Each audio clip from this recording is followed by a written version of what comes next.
Hello दोस्तों, चलिए तो शुरू करते हैं आज विक्रमादित्य की एक और बहादुरी की कहानी के साथ। प्राचीन काल में उज्जयिनी पर राजा विक्रमादित्य का शासन था। राज्य के एक सुदूर गांव में एक विशाल और खूंखार अजगर ने आतंक मचा दिया। विक्रमादित्य ने इस चुनौती को स्वीकार कर अपनी प्रजा की रक्षा के लिए एक बार फिर से अपने साहस का परिचय दिया। राज्य के दक्षिणी हिस्से के एक घने जंगल से सटे गांव में अचानक एक विशाल अजगर का प्रकोप शुरू हो गया। यह अजगर इतना बड़ा था कि वह पूरे गांव में डर और दहशत का कारण बन गया।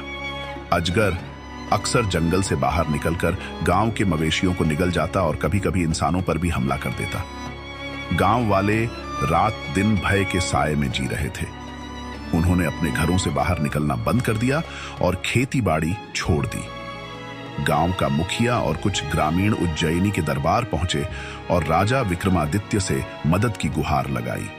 मुखिया ने कहा, महाराज, हमारे गांव पर एक विशाल अजगर ने कब्जा कर लिया है। वह हमारे मवेशियों को निगल जाता है और हमारी जान को भी खतरा है।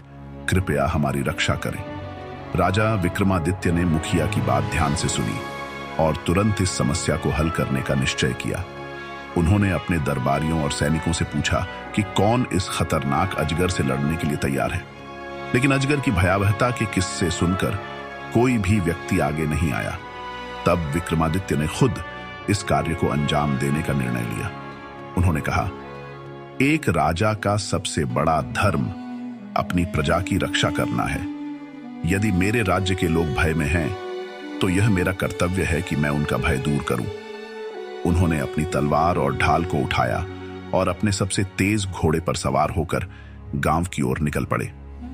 राजा विक्रमादित्य ने गांव पहुंचकर स्थिति का जायजा लिया। गांव के लोग उनसे मिले और उन्हें बताया कि अजगर जंगल के पास स्थित एक बड़ी गुफा में रहता है। वह रात के समय गांव में आता है और हमला करता है।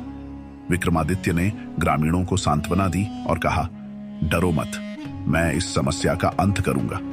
ये अजगर अब तुम्हारा कुछ नहीं बिगाड़ पाएगा। अगले दिन विक्रमादित्य ने अकेले ही जंगल में जाने का निर्णय लिया। उन्होंने अपनी तलवार और ढाल के साथ गुफा की ओर प्रस्थान किया। जंगल बहुत घना और डरावना था। वहां की खामोशी और अजीब आवाजें माहौल को और भी भयावह बना रही थी। जैसे ही वह गुफा के पास पहुंचे, उन्होंने देखा कि वहां चारों ओर हड्डियां बिखरी हुई थीं। गुफा से एक डरावनी फुफकार की आवाज आ रही थी। यह स्पष्ट था कि अजगर अंदर ही है। जैसे ही राजा गुफा के अंदर गए, उन्होंने देखा कि एक विशाल अजगर उनकी ओर देख रहा है। अजगर की आंखें लाल रंग की थीं और उसकी फुफकार से पूरा गुफा हिल रहा था। अजगर ने राजा को देखते ही हमला करने की कोशिश की। उसने अपनी पूंछ से गुफा की जमीन पर जोरदार प्रहार किया। विक्रमादित्य ने तुरंत अपनी ढाल उठाई और अजगर के हमले को रोका। अजगर ने अपना विशाल मुंह खोला और विक्रमादित्य को निगलने की कोशिश की, लेकिन राजा ने अपनी तलवार से तेज वार किया, जिससे अजगर के शरीर पर गहरी चोट लगी। अजगर ने अपनी पूंछ से राजा पर हमला किया, लेकिन विक्रमादित्य ने तेजी से पीछे हटकर खुद को बचा लिया। उन्होंने अपनी तलवार से अजगर की पूंछ पर वार किया, जिससे वह घायल हो गया। अजगर ने जोर से फुफकार कर विक्रमादित्य पर झपट्टा मारा, लेकिन राजा ने अपनी तलवार से उसकी गर्दन पर प्रहार किया। यह वार इतना तेज था कि अजगर गुस्से और दर्द से तड़पने लगा। राजा ने अपनी सूझबूझ और बहादुरी से आखिरकार अजगर की गर्दन पर जोरदार वार किया, जिससे उसका अंत हो गया। विशाल अजगर जमीन पर गिर पड़ा और उसके प्राण निकल गए।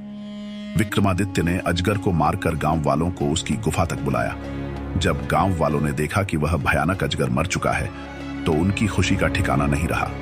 ग्रामीणों ने राजा विक्रमादित्य का धन्यवाद किया और उनका जयकारा लगाया। उन्होंने कहा, महाराज, आपने हमारी जान बचाई। आपके साहस और कर्तव्य निष्ठा को हम कभी नहीं भूल सकते।